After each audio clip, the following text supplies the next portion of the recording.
Dela writes, my MVVs, welcome. Olori Ronke's family on their knee as they beg Ooni of Ife not to put out the information out there that the protective charm was found with Olori Ronke. But unfortunately, you know that is a community of do me, I do you. And, you know, they are in competition to outdo each other. And the information is all over the place that the protective charm was allegedly found with Olori Ronke. Welcome back to my channel. It's your girl, Dela Ram. I bring you fresh and spicy just from the source is still on the royals. Dela writes, how are you guys doing? Happy weekends to you. I appreciate you. I love you. Thank you so much. Subscribe, please, if you're yet to subscribe. Report reaching us right now is that the family of Olori Ronke are on their knees begging Ooni of Ife to temper justice with mercy as concerning the fact that the protective charm was found with Ronke. And they say Ooni of Ife said that is not forgivable, that they have ganged up against him a lot. And he had his reservation concerning his protective charm because he knew that it's only somebody who has some kind of royal inclination will know how to carry that charm and how to keep it. They said that this is not an ordinary bid.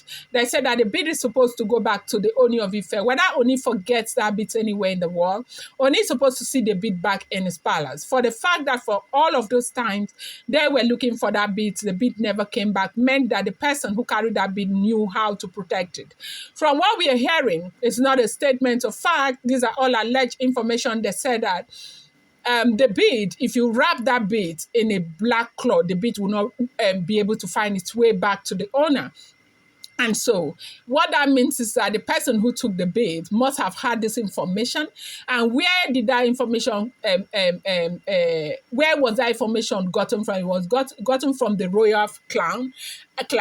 And then it has to be somebody who knows about the traditional things of Ife land that would have been keeping that bid. So Ooni of Ife right now is arguing that it's not even about what happened, why she carried the bid, that he wants to know who and who were involved, that if he's not able to find out who and who were involved in that mission, he would never be able to trust her. And if he's not able to trust her, he may never be able to live with her anymore. And they say the family is running helter-skelter. They are bringing chiefs from all over to come and speak to the Ooni of Ife. And this is supposed to be a sacrilege. It's supposed to be something very serious.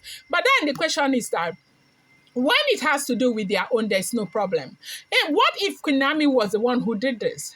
Do you know that all of them would have ganged up against Queen Naomi? Queen Naomi never did anything wrong.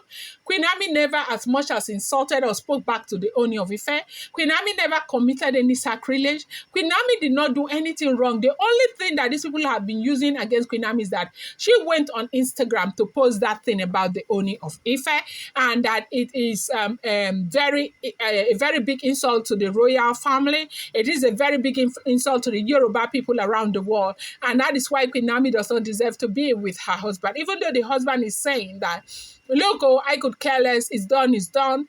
We had problems. The reason why ours is like this is because we are celebrities, that there's no marriage without a problem. So right now, these same elders who are busy judging Queen Naomi left, right, and center, every time Queen Naomi did this, Queen Naomi did that, what would they say about what Olori Ronke has done right now? That is the question. You know, what is good for the goose is good for the gander. So right now we are saying that what are they going to do? Because this is something that is even more serious than anybody can think about. It has to do with, you know, the protection of the Ooni of Ife. Will Ooni of Ife be protected? Like, if they forgive Ronke now, what are we sure? What is he going to do? I really hope that the Ooni of Ife will take this serious this time. It's not about sending them out and bringing them in, because from the very beginning, one thing we know about these wives is that today they will lock them out. Tomorrow they'll say nobody is gaining access into the palace. Next tomorrow they will say Ooni, they lock one person's child, then they put new keys and all of that, but they keep coming out back. It does seem as if there's nothing that can be done to serve as a deterrent to people who would default certain royal rules. Like, it's not, it is not, it shouldn't be. So right now, they say the family is begging, begging that she's only a woman. She behaved like a woman. She's trying to protect her territory. She's trying to protect her husband. Which one is protect her husband? Did she not know that she was going to be married to a king who is likely to get married to other wives? I thought they said that Oni is an African king and a traditionalist, as that he is entitled to marry 47 wives if he wanted to. Ronke was the one who even came on newspaper to say the grandfather had more than 40 wives and all of that. And so what is she trying to protect? Because when they asked her how she met Ooni of Ife, she never said anything about love. She never said anything about commitment. She talked about tradition. For somebody who likes tradition, who wants to uphold tradition, I do think that it's even her responsibility to ensure that she protects that protective charm as much as possible and not to do what it is alleged that she's doing. But right now they say there is another begging galore going on in the palace of the Ooni of Ife. I'm going to bring you more update. I appreciate you so much. Thank you.